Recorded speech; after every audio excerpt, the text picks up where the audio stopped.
तुम्ही सुद्धा असाच विचार करताय का की कितीही पैसा कमवला तरी शेवटी महिना अखेरपर्यंत तो पैसा टिकत नाही किंवा पैशामध्ये वाढ होत नाही? मित्रांनो, एक तुम्हाला साधं कॅल्क्युलेशन सांगतो जे सरासरी 35 ते 45 ह्या वयोगटामध्ये मला सारखं आढळून येतं. काय काय खर्च असतात या लोकांचे? तर home loan, car loan, personal loan, credit card loan, या सगळ्या लोन्स मध्ये जर 1,00,000 रुपये किंवा 1,10,000 रुपये 1.5 लाखापैकीचं इन्कम मध्ये जर फक्त असे टुवर्ड्स EMI आणि लायबिलिटीज मध्ये जर जात असतील तर ती व्यक्ती कसं काय स्वतःच्या financial crisis, financial future security बद्दल विचार करू शकेल? मित्रांनो, हा खूप मोठा विचार करण्याचा विषय आहे. नमस्कार मित्रांनो, माझं नाव संतोष गोसावी. गेल्या 20 वर्षाहून अधिक मी लोकांना फायनान्शियल दृष्ट्या कसं उद्दिष्टांपर्यंत पोहोचता येईल या संदर्भामध्ये मी हँड होल्डिंग करतो. त्या हँड होल्डिंग करताना मी लोकांचे ऑडिट्स करतो आणि ऑडिट्स मध्ये मी सगळ्यात पहिले लोकांचं डेट ऑडिट करतो. त्या डेट ऑडिट मध्ये आपण त्यांचे काय काय EMI चालू आहेत, कुठल्या रेट ऑफ इंटरेस्टने आहेत, कुठल्या प्रकारचे लोन्स आहेत, क्रेडिट कार्ड कसे चालू आहेत, या सगळ्या गोष्टींमध्ये लिकेजेस कुठे आहेत हे फाइंड आउट करतो. हे फाइंड आउट केल्यानंतर तिथे मला एक स्कोप मिळतो त्या लोकांना सांगायचा की तुमचे 2 पैसे वाचतात आणि हे 2 पैसे वाचलेले मी त्यांच्या बरोबर म्युच्युअल फंड मध्ये कसे इन्व्हेस्टमेंट करून लॉंग टर्म मध्ये वेल्थ कशी क्रिएट करता येईल या संदर्भामध्ये गाईड करतो. मित्रांनो, जे मी तुम्हाला सांगितलं हे तुमच्या बरोबर सुद्धा होत असेल. जर तुमचा एवढा सगळा पैसा गेल्यानंतर जर तुमच्याकडे महिना अखेरला काहीच पैसे राहत नसतील तर मग ऍक्च्युअली काम करून उपयोगही काही नाहीये. कारण जर तुम्ही तुमचे पॅटर्न जर बदलले नाहीत तर आज जो तुमचा 1.5 लाखाचा पगारावरती तुमचा 1,00,000 रुपये EMI होतो ना, हाच पॅटर्न तुम्ही जर कंटिन्यू करत राहिला आणि it is the matter of mindset. आज सायकोलॉजी तुम्ही कंटिन्यू जर ह्याच सायकोलॉजीने गेलात तर उद्या तुमचा पगार 5 लाख रुपये जरी झाला ना मित्रांनो, तरी तुमचा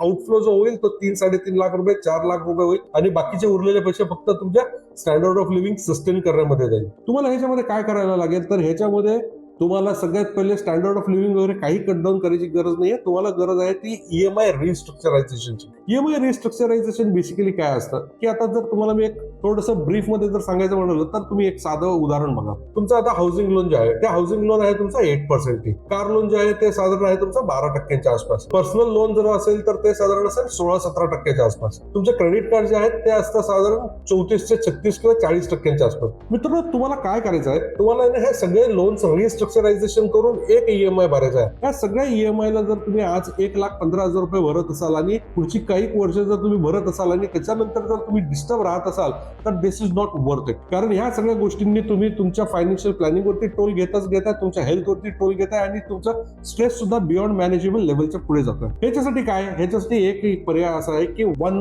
loan 1 EMI structure. 1 loan 1 EMI structure मध्ये आम्ही काय करतो, आम्ही तुमचं एक ऑडिट करून घेतो. त्या ऑडिट मध्ये तुमचे कुठले EMI कुठल्या तारखेला काय रेट ऑफ इंटरेस्टनी जातात, त्याचं आउटस्टँडिंग काय आहे आणि हे पर्पज काय होतं घेण्याचं हे सगळं चेक केलं जातं. यामध्ये तुमच्या सगळ्यात बेस्ट जे गुड लोन्स आपण त्याला म्हणतो, हे गुड लोन्स कसे प्रोटेक्ट करतात आणि त्याच्यानंतर मग बॅड लोन्स कसा तुम्हाला त्याच्यातनं बाहेर पडता येईल या संदर्भामध्ये आपण एक वर्किंग टुगेदर करतो आणि त्याच्याबद्दलचे आपण ब्लू प्रिंट बनवतो. ते बनवल्यानंतर जे पैसे राहतात, समजा फॉर एक्झाम्पल जसे 1,15,000 तुमचा आउटफ्लो आज जातोय 1.5 लाखापैकी आणि हाच जर तुमचा आउटफ्लो वाचला आणि जर तो 90,000च्या घरात जर तुम्ही करू शकलात तर याचा अर्थ तुमचं काय दर महिन्याचे 25,000 रुपये वाचणार. मित्रांनो, दर महिन्याचे 25,000 म्हणजे वर्षाचे 3 लाख रुपये आणि हेच 3 लाख रुपये पुढच्या 20 वर्षांमध्ये 60 लाख रुपये तुमचे वाचतात आणि या 60 लाखावरती तुम्ही साधारण नाही म्हणाल तरी 2 ते 2.5 करोड रुपयाची कॅश इस्टेट क्रिएट करू शकता, जी एक फक्त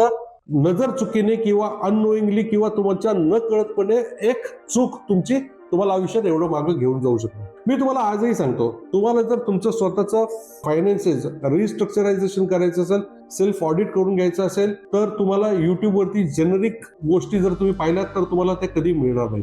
तुम्ही जर ह्याच्यासाठी प्रॉपर तुम्हाला सल्ला जर तुम्ही कोणाला विचारला तर तुम्हाला योग्य सल्ला सुद्धा कोणी देणार नाही. तुम्ही आमच्याकडनं जर तुमच्या फायनान्शियल प्लॅनिंग आणि सगळं ऑडिट करून घ्यायचं असेल तर आमच्याकडे एक डिस्कवरी सेशन म्हणून पेड ऑडिट असतं. त्या पेड ऑडिट मध्ये काय असतं की आम्ही तुमच्या जसं मी तुम्हाला सांगितलं सगळे स्ट्रक्चर्स कसं काय काय करता येईल हे पाहतो, त्याबद्दल आम्ही गाईड करतो.